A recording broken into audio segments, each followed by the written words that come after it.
सत्य वचन की राह पर चलें हम सदा। यीशु का साथ हो रहे हमारी हर दुआ।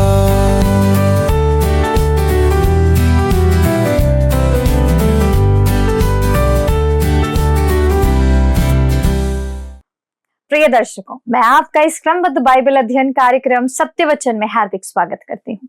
जैसा कि आप सब जानते हैं मित्रों कि इन दिनों हम प्रकाशित वाक्य की पुस्तक से अध्ययन कर रहे हैं और बहुत ही महत्वपूर्ण बातों को सीख रहे हैं। आज हम देखेंगे प्रकाशित वाक्य अध्याय 3 की एक गंभीर चेतावनी को, जो लौदीकिया की कलीसिया को दी गई है, विशेष रूप से पद 15 से 17 तक में। प्रभु यीशु इस कलीसिया की आत्मिक स्थिति को उजागर करते हुए कहते हैं, मैं जानता हूं कि तू ना तो ठंडा है और ना गर्म। भला होता कि तू ठंडा होता या गर्म। वो उन्हें गुनगुना कहकर फटकारते हैं। वो ना तो पूर्ण रूप से संसार से दूर हैं और ना ही पूरी तरह से परमेश्वर के लिए समर्पित हैं। मित्रों, यह संदेश हमें आत्म परीक्षण के लिए बुलाता है। क्या हम भी कहीं ना तो गर्म ना ठंडे, यानी कि आत्मिक रूप से निष्क्रिय तो नहीं हो गए हैं? तो आइए हम परमेश्वर के दास के द्वारा अपने आप को जागृत करें परमेश्वर के वचन से और परमेश्वर के वचन में स्थिर बने। प्रिय दोस्तों, आप सभी को प्रभु यीशु मसीह में एक बार फिर से प्रेम भरा नमस्कार। आशा करता हूं कि आप वचन की शिक्षा और परमेश्वर के अनुग्रह में बढ़ते जा रहे हैं। मित्रों, हम इन दिनों प्रकाशित वाक्य की पुस्तक से परमेश्वर की योजना के अनुसार भविष्य में होने वाली घटनाओं और कलीसिया को प्रभु यीशु मसीह का संदेश समझने का प्रयास कर रहे हैं। हम देख रहे थे दोस्तों, और हमने देखा था कि प्रकाशित वाक्य की पुस्तक कठिन नहीं है, पर हमें उसे समझने के लिए परमेश्वर को, प्रभु यीशु मसीह को पवित्र आत्मा की सामर्थ्य में समझना होगा, तभी हम इसे समझ सकते हैं। और हमने देखा था कि वह कहता है, अर्थात प्रभु यीशु मसीह कहता है, परमेश्वर की सृष्टि का मूल कारण केवल वही है। इसी के लिए, प्रभु यीशु मसीह के लिए ही यह सृष्टि निर्मित की गई है, सिरजी गई है। अर्थात प्रभु यीशु मसीह स्वयं ही सृष्टि करता है। दोस्तों, एक मिशनरी कलीसिया को संदेश भेजने के बाद प्रभु यीशु मसीह ने लौदीकिया की कलीसिया को संदेश भिजवाया। और आइए अब हम पढ़ते हैं, आगे बढ़ते हुए प्रकाशित वाक्य उसका 3 अध्याय 15 और 16 पद क्या कहता है। लिखा है, मैं तेरे कामों को जानता हूँ कि तू ना तो ठंडा है और ना गर्म। भला होता कि तू ठंडा या गर्म होता। इसलिए कि तू गुनगुना है और ना ठंडा है और ना गर्म, मैं तुझे अपने मुंह से उगलने पर हूँ। दोस्तों, ये बहुत ही हिला देने वाला, हमें भयभीत करने वाला कथन है। अन्य कलीसियाओं को जब प्रभु यीशु मसीह ने कहा, मैं तेरे कामों को जानता हूँ, तो उसका मतलब उनके भले कामों से था। वह उन्हें उनके भले कामों के लिए सराह रहा था, उनकी प्रशंसा कर रहा था। पर प्रभु यीशु के पास लौदीकिया की कलीसिया के लिए प्रशंसा के कोई भी वचन नहीं है। उनके पास उनकी सराहना के लिए कुछ भी ऐसा नहीं है कि वो उनसे कहे। उसके पास उनके लिए केवल धिक्कार और दोष के शब्द हैं। उनके कार्य भी भले नहीं हैं, जैसा वचन में प्रकट किया गया है।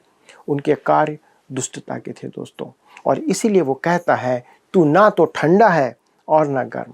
दोस्तों, यह कहावत उस युग की पृष्ठभूमि से संबंधित थी, और वहाँ के निवासी और वहाँ के लोग इस अर्थ को या इसके अर्थ को समझने में बहुत ज़्यादा सक्षम थे। कारण क्या था?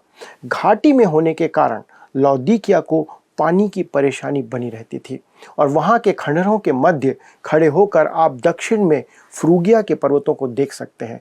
दोस्तों, कुछ पर्वत बहुत ऊंचे हैं। जून के माह में या उसके आरंभ में भी उन पर्वतों में चोटियों पर बर्फ जमा होती थी। लौदीकिया के निवासी उस बर्फ के पिघलने पर तैयार होने वाले पानी को एकत्र करने के लिए पानी की नालियां वहां से यहां तक बना करके रखे थे। दोस्तों, अपने स्रोत पर तो वह पानी बहुत ही ठंडा होता था, परंतु जब बहते बहते वह लौदीकिया तक पहुंचता था, तब वो पानी गुनगुना हो जाता था या थोड़ा गर्म हो जाता था, और गुनगुना पानी बहुत अच्छा नहीं माना जाता है। घाटी में नीचे तराई में, जहां पर लाइकस नदी मायंदर नदी में मिलती है दोस्तों, वहां पर गर्म पानी के सोते हैं। गर्म पानी इतना गर्म होता था कि पानी में से भाप निकलने लगती थी। तुर्किस्तान या तुर्की की सरकार उन्हें रोककर उनका लाभकारी उपयोग कर रही है, और गर्म पानी की बहुतायत के कारण वे विकास कार्यों में उसका उपयोग कर रहे हैं। दोस्तों, अधिक गर्म होने के कारण उस जल का अधिकांश भाग भाप बनकर उड़ जाता था। लौदीकिया वासी जब इस पानी को ऊपर ले जाते थे तब वह अपने आप ही ठंडा होकर गुनगुना हो जाता था। इस कारण दोस्तों, जब प्रभु यीशु मसीह ने लौदीकिया की कलीसिया से कहा कि वे ना तो गर्म हैं और ना ठंडे हैं, तो वे समझ सकते थे कि उसके कहने का अर्थ क्या है। वे वर्षों से गुनगुना पानी पीते आ रहे थे। पर्वतों का बर्फीला पानी वहां आकर गुनगुना या हल्का गर्म हो जाता था और गर्म सोते का पानी वहां पहुंचने के बाद भी गुनगुना हो जाता था। दोस्तों, लोग उसे पसंद नहीं करते थे। आज भी या तो पानी बहुत ठंडा करके पिया जाता है या बहुत गर्म करके पिया जाता है, परंतु गुनगुना पानी अच्छा नहीं माना जाता और अच्छा नहीं लगता है। प्रभु यीशु मसीह कहते हैं कि वह कलीसिया ना तो ठंडी थी और ना ही गर्म, और प्रभु यीशु उसे अपने मुंह से उगलने पर थे। ठंडी कलीसिया का वास्तविक अर्थ है कि उसने विश्वास के प्रत्येक मूलभूत शिक्षाओं का इनकार कर दिया था।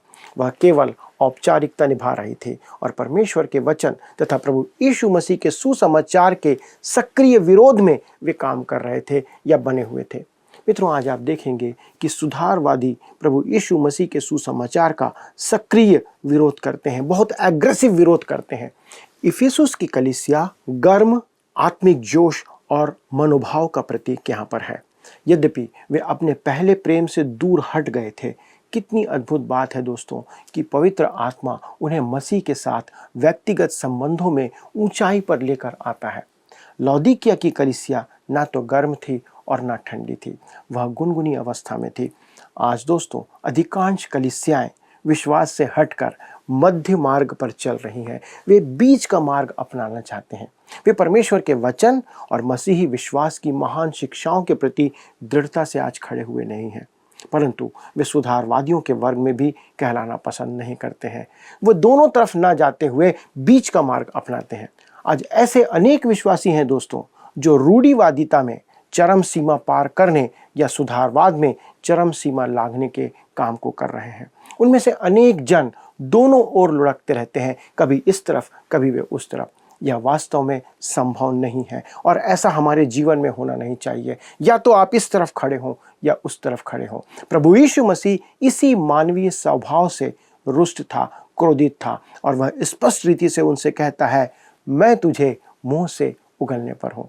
दोस्तों, मेरे अनुमान से मार्ग के बीच में चलना हमेशा खतरनाक रहता है, चाहे आप किसी भी रोड में चल रहे हों, और यह महान पाखंड है जिसे प्रभु यीशु मसीह घृणा करता है। पद 1 में प्रभु यीशु मसीह कहते हैं, तू जीवित तो कहलाता है पर है मरा हुआ। यही बात 2 तीमुथियुस 3:5 में पौलुस भी कहता है। और क्या कहता है? वे भक्ति का भेष तो धरेंगे पर उसकी शक्ति को ना मानेंगे, ऐसों से परे रहना। दोस्तों, आज संसार में इस प्रकार की भक्ति का ढोंग चल रहा है, जो दिखाते हैं कि वे धर्मी हैं परंतु वास्तविकता में वे धर्मी नहीं हैं। आरंभ में प्रोटेस्टेंट कलीसिया ने मसीही विश्वास की सब महान शिक्षाओं को ग्रहण किया था, परंतु वर्षों के अंतराल में और समय के बीतने के साथ वे इन सब से दूर होते चले जा रहे हैं और आज उनकी स्थिति भी खराब हो गई है। ऐसे ऐतिहासिक कलीसियाओं के विश्वास का अंगीकार अद्भुत विश्वास वचन था और आज है भी, पर क्या हम इन महान अंगीकारों में, जो विश्वास का हम अंगीकार करते हैं, जो विश्वास वचन हम बोलते हैं, क्या हम उसके अनुसार जीवन जी रहे हैं? ये सोचने की बात है। क्या आज हम उस विश्वास वचन के आधार पर प्रभु में विश्वास करते हैं जिसका अंगीकार हर एक कलीसिया में प्रति रविवार को हम कर रहे हैं? दोस्तों, कलीसियाएं धार्मिकता का भेष धारण किए हुए हैं, परंतु उनकी शक्ति का वे इनकार करते हैं। वे जीवित तो कहलाती हैं परंतु है आज मरी हुई। वे ना तो ठंडी हैं ना ही गर्म हैं। दोस्तों, वे गुनगुनी अवस्था में प्रभु के सामने आज खड़ी हुई कलीसियाएं हैं। परमेश्वर का धन्यवाद हो दोस्तों कि आज बहुत से विश्वासी इस वर्ग में नहीं आते हैं, परंतु यह अति भयानक और विस्मयकारी और भयावह बात है कि प्रभु यीशु मसीह उनसे कहता है, मैं तुझे अपने मुंह से उगलने पर हूँ। यह एक चेतावनी है दोस्तों आज के विश्वासी और आज की कलीसिया के लिए। क्या यह सुनकर आपको ऐसा लगता है कि यह प्रभु द्वारा उठाई जाने वाली कलीसिया है? क्या ऐसे लोगों को प्रभु यहाँ से उठा करके ले जाएगा? शायद नहीं। यूहन्ना 14 अध्याय उसके पद 2 और 3 में लिखा है, मैं तुम्हारे लिए जगह तैयार करने जाता हूँ, और यदि मैं जाकर तुम्हारे लिए जगह तैयार करूँ तो फिर आकर तुम्हें अपने यहाँ ले जाऊँगा कि जहाँ मैं रहूँ वहाँ तुम भी रहो। दोस्तों, ये प्रभु यीशु मसीह का वायदा है। उसने हमारे साथ इस बात की प्रतिज्ञा किया है। दोस्तों, मुझे नहीं लगता कि प्रभु यीशु मसीह ऐसी कलीसिया को या इस कलीसिया को अपने साथ बादलों पर उठाएगा, और मेरा विचार है कि आप भी मेरे साथ सहमत होंगे। दोस्तों, यह वह कलीसिया है जिसे वह अपने पास लाना चाहता था, परंतु अब वह इस कलीसिया को उगल देना चाहता है। कारण क्या है? क्योंकि वह गुनगुनी अवस्था में आ गई है। वो दोनों तरफ पैर रखने का काम कर रही है। वो कभी ठंडी है, कभी गर्म है, और इस कारण वो प्रभु यीशु से दूर हो गई है।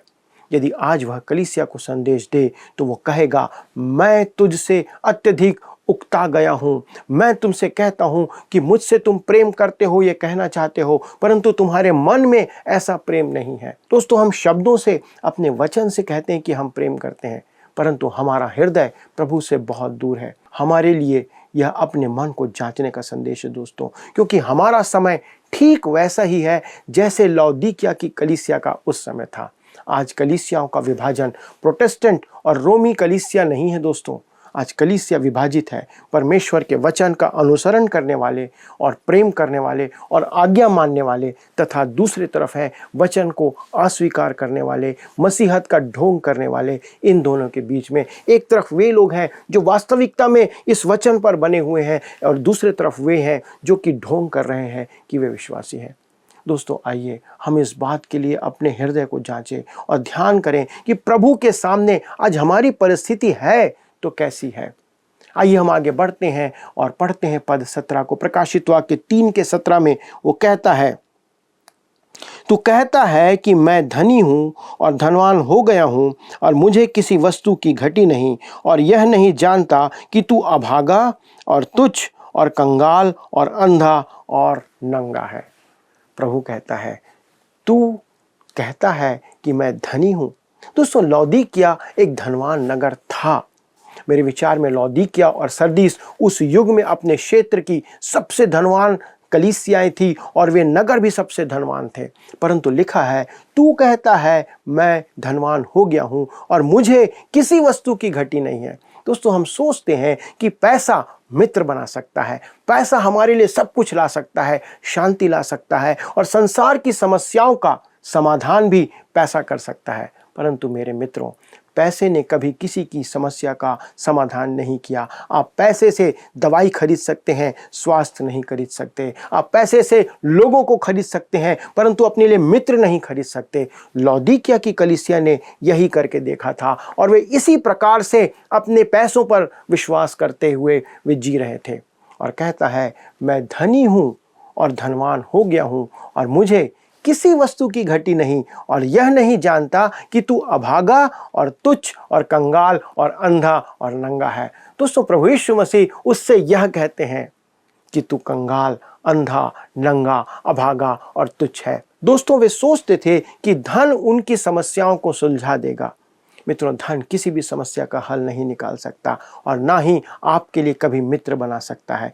लौदीकिया की कलीसिया ने इस नुस्खे को अपना के देखा, और इसीलिए लिखा हुआ है, तू कहता है कि मैं धनी हूँ और धनवान हो गया हूँ, और मुझे किसी वस्तु की घटी नहीं, और यह नहीं जानता कि तू अभागा और तुच्छ और कंगाल और अंधा और नंगा है। दोस्तों, लौदीकिया की कलीसिया अपनी समृद्धि पर घमंड करती थी, जबकि सुमरना की कलीसिया गरीब थी, उनके पास धन की कमी थी। दोस्तों, वह दासों और गरीबों की कलीसिया थी, अर्थात सुमरना की कलीसिया, वहाँ पर दास और गरीब लोग पाए जाते थे। आरंभिक कलीसिया में धनवान और कुलीन लोग अधिक नहीं थे, क्योंकि बहुत गरीब लोग जो थे वो विश्वास में आकर के उस कलीसिया को उन्होंने निर्मित किया था। यही बात कुरिन्थियों के अंदर पहला कुरिन्थी 1:26 में पौलुस लिखता है और कहता है, हे भाइयों, अपने बुलाए जाने को तो सोचो कि न शरीर के अनुसार बहुत ज्ञानवान और न बहुत सामर्थी और न बहुत कुलीन बुलाए गए हैं। मित्रों, आज की कलीसिया का यही रूप है। अधिक सदस्य, बड़े धनी, प्रभावशाली लोग, भरा हुआ आराधनालय, उदारता से दान देना और वैभवशाली आराधनालय के बारे में आज कलीसियाएं गर्व करती हैं। वे सोचते हैं कि हमारे पास सब कुछ है, पर दोस्तों, आप देख सकते हैं कि समग्र रूप से कलीसिया भौतिक और सांसारिक वस्तुओं में ही धनवान नहीं है, वह वास्तव में धन संग्रह के व्यवसाय में व्यस्त हो गई है। आज कलीसियाएं केवल धन को इकट्ठा करने के काम कर रही हैं। लोगों से आग्रह किया जाता है कि वह संस्थाओं के नाम पर अपनी वसीयत लिख दें, जो कुछ उनके पास है वो संस्थाओं को या कलीसियाओं को दे दें। मित्रों, आपको यह जांचना और परखना होगा कि किसी मसीही कार्य में आपके द्वारा दिया गया पैसा कैसे काम में उपयोग किया जा रहा है। क्या वास्तव में जो सुसमाचार के लिए दिया जा रहा पैसा है आपके द्वारा, क्या वो सुसमाचार के काम के लिए उपयोग किया जा रहा है? यदि आप किसी मसीही सेवा के नाम पर पैसा, धन, संपत्ति जो कुछ दे रहे हैं, तो आपको देखना होगा, ये आपकी जिम्मेदारी है कि आपकी मृत्यु के बाद या आपके पीछे आपका पैसा उसी काम में लगाया जा रहा है कि नहीं, जिसके लिए आपने अपना पैसा जिस संस्था को या किसी संस्था को दिया है। मित्रों, आज सांसारिक धन आधुनिक कलीसिया का मापदंड बन चुका है। आध्यात्मिक मूल्यों को पूरी तरह से नजरअंदाज किया गया है। दोस्तों, पुस्तक के आत्मिक पृष्ठ पर लौदीकिया की कलीसिया अभागी थी। वह सातों कलीसिया में सबसे निम्न स्तर पर थी, सबसे निचले पायदान पर वो खड़ी हुई थी। वह दयनीय थी क्योंकि वह आत्मिकता में गरीब थी। आज हमारी आत्मिक दशा कैसी है, प्रभु इस बात को देखता है। उसमें वचन का अध्ययन नहीं था, वे वचन का अध्ययन नहीं करते थे। प्रभु यीशु के लिए उनके हृदय में, उनके मन में प्रेम नहीं था और उसके पास उद्धारक अनुग्रह की गवाही नहीं थी। वे गवाही नहीं दे सकते थे कि उन्होंने उद्धार प्राप्त किया है। दोस्तों, इसके उपरांत भी वह अपनी वास्तविक दशा के प्रति अंधी थी। वे नहीं जानते थे कि वे किस स्थिति में हैं। और आज बहुत से लोगों की यही स्थिति है। वे नहीं जानते कि वे आत्मिक तौर पर वे नीचे जा रहे हैं और उसे धार्मिकता के वस्त्रों के आवरण की या उस धार्मिकता के वस्त्र की आवश्यकता थी। दोस्तों, किसी समय एक पास्टर ने अपनी कलीसियाई पत्रिका में एक पत्र लिखा जो किसी जेन नाम के व्यक्ति को लिखी गई थी। और वह व्यक्ति जो था वो एक काल्पनिक महिला थी। और वो लिखता है अपनी पत्रिका के अंदर और कहता है, प्रिय जेन, मैं चाहता हूं कि आप अपनी इस भावना को त्याग दें कि आप किसी काम की नहीं हैं। आपने कई बार कहा है कि आप समझ नहीं पाती कि प्रभु यीशु आपको कैसे काम में उपयोग करेगा या लेगा। आपकी इस भावना का दोष कुछ तो कलीसिया को भी उठाना ही होगा। मेरे विचार में यह कलीसिया की सफल कहानी वाली मानसिकता है। हमारी कलीसिया की पत्रिकाएं उस व्यक्ति की कहानी सुनाती हैं या सुनाना पसंद करती है जिसने अपने प्रभावी पद को मसीह की गवाही देने के लिए काम में लिया है। कलीसिया के भोज में प्रसिद्ध खिलाड़ी की गवाही भी दी जाती है या प्रसिद्ध लोगों की गवाहियाँ दी जाती है। इन बातों का प्रभाव यह होता है कि आप सोचते हैं कि आप ना तो प्रसिद्ध मनुष्य हैं और ना ही बड़े पदाधिकारी। अतः दोस्तों, आप अपना मुंह बंद रखें तो यही अच्छा होगा।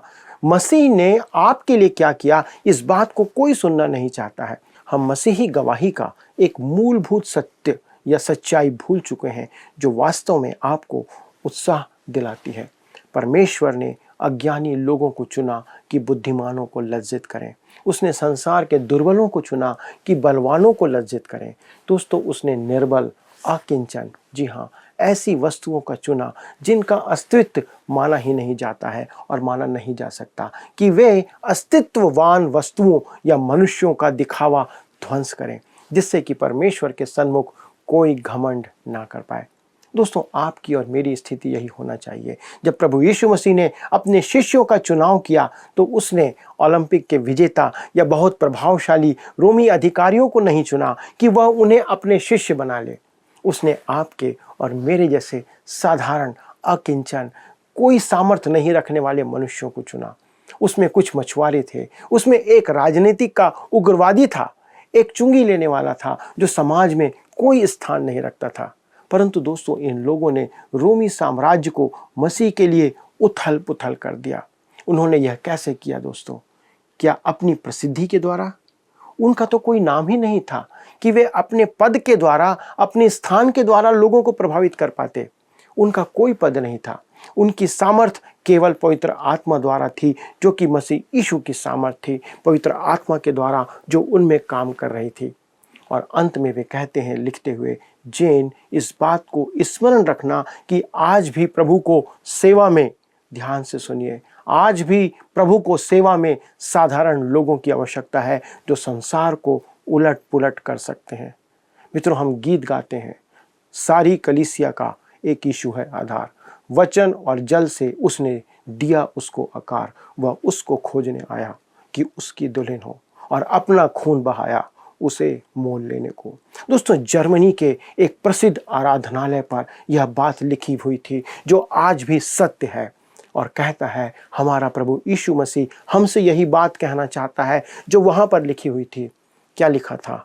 वो लिखा है, तुम मुझे ज्योति कहते तो हो पर मुझे देखते नहीं हो, तुम मुझे मार्ग कहते हो परंतु मुझ पर चलते नहीं हो, तुम मुझे जीवन कहते हो परंतु मुझे चुनते नहीं हो, तुम मुझे बुद्धिमान कहते हो परंतु मेरा अनुसरण नहीं करते हो, तुम मुझे रूपवान कहते हो परंतु मुझसे प्रेम नहीं करते हो, तुम मुझे धनवान कहते हो परंतु मुझसे मांगते नहीं हो, तुम मुझे अनंत कहते हो परंतु मुझे खोजते नहीं हो, तुम मुझे कुलीन कहते हो परंतु मेरी सेवा नहीं करते हो, तुम मुझे अनुग्रहकारी कहते हो परंतु मुझ में मेरे अंदर मुझ पर विश्वास नहीं करते हो, तुम मुझे सामर्थी कहते हो परंतु मेरा सम्मान नहीं करते हो, तुम मुझे धर्मी कहते हो परंतु मेरा भय नहीं मानते हो, यदि मैं तुम्हें दंड दूं तो मुझे तुम दोष मत देना। ऐसा लिखा हुआ था। दोस्तों, आज ये बात सच है हम लोगों के लिए, हम विश्वासियों के लिए। यह लौदीकिया की कलीसिया की कहानी थी, और ऐसी ही कलीसिया के लिए किसी ने कहा है जो उद्धार से वंचित रह गया था। कलीसिया मुझे यह बताने में चूक गई कि मैं पापी हूँ। आज कलीसिया लोगों को यह बता नहीं पा रही है कि वे उद्धार से रहित मनुष्य हैं। कलीसिया मुझ भटके हुए के साथ उचित व्यवहार करने में चूक गई। एक विश्वासी ऐसा कहता है, कलीसिया मुझे केवल प्रभु यीशु मसीह में उद्धार दिलाने से चूक गई है। कलीसिया मुझे पाप के भयानक परिणाम, नरक की निश्चितता और केवल यीशु मसीह के द्वारा जो उद्धार मिलता है, इस सत्य को बताने से कलीसिया चूक गई है, एक व्यक्ति कहता है। मित्रों, हमें अंतिम न्याय के विषय में और अधिक सुनहरे नियमों के विषय जानने की आवश्यकता है। मित्रों, यहाँ पर बात यही है कि एक व्यक्ति कहता है कि यदि मैं उद्धार पाने से वंचित हो रहा हूँ, मैं यदि नरक की ओर बढ़ रहा हूँ, तो ये कलीसिया की जिम्मेदारी है कि आज लोगों को इस बात के लिए वो आश्वासन दे कि हम आज कहाँ खड़े हैं, लोग आज कहाँ खड़े हैं। दोस्तों, आज कलीसिया की यही जिम्मेदारी है कि हम आज लोगों को क्या संदेश दे रहे हैं। यदि लोग नाश हो रहे हैं, प्रभु से दूर जा रहे हैं, तो ये कलीसिया की जिम्मेदारी है कि वो उनको इस बात से अवगत कराए, लोगों को बताए कि वे परमेश्वर से दूर हैं और न्याय का दंड उन पर आने वाला है। मित्रों, आज हम लौदीकिया की कलीसिया के सदृश वातावरण में जीवन जी रहे हैं, और कलीसिया परमेश्वर के उद्धारक अनुग्रह की गवाही देने से चूक रही है। आप क्या इस बात पर विचार कर सकते हैं? क्या आज कलीसिया के पदाधिकारी या कलीसिया का संचालन करने वाले लोग इस बात के बारे में विचार कर रहे हैं कि हम अपने जिम्मेदारियों से, अपनी गवाही से चूक रहे हैं? आइए दोस्तों, आज आत्मसात करें, विचार करें कि हम क्या नहीं कर पा रहे हैं जो हमें करना था। आइए प्रार्थना करें।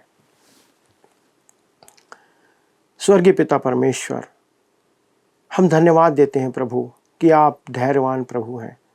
इस वचन के द्वारा प्रभु आज आपने फिर से हमें स्मरण दिलाया कि यदि हम एक विश्वासी हैं, कलीसिया में हम पदाधिकारी हैं, और यदि हम आपकी सेवा में संलिप्त हैं, तो हमारी ये जिम्मेदारी है प्रभु कि संसार के लोगों को इस बात से अवगत कराएं कि वे आज कहाँ खड़े हैं।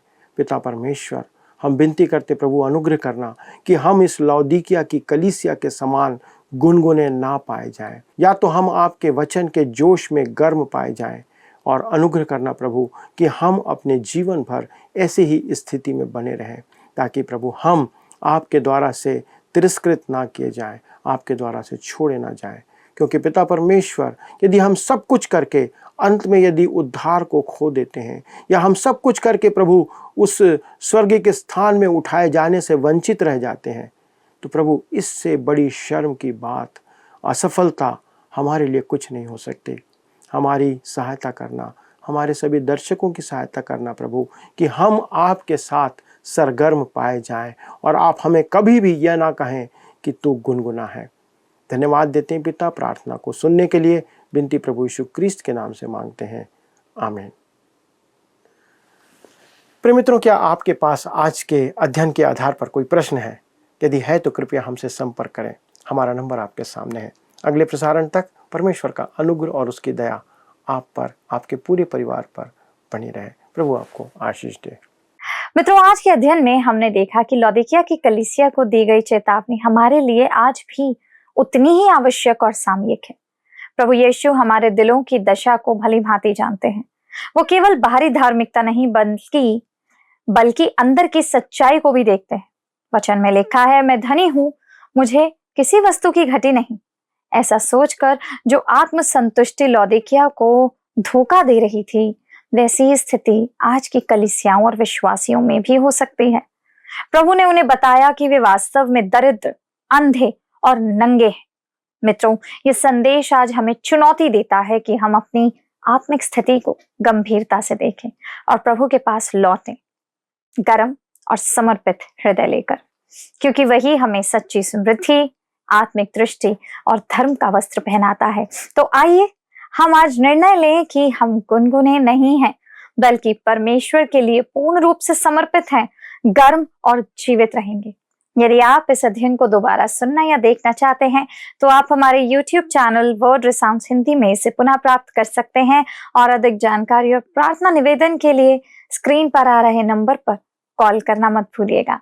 नंबर है 9651433397। हमारे प्रार्थना प्रतिनिधि आपकी सहायता अवश्य करेंगे। धन्यवाद।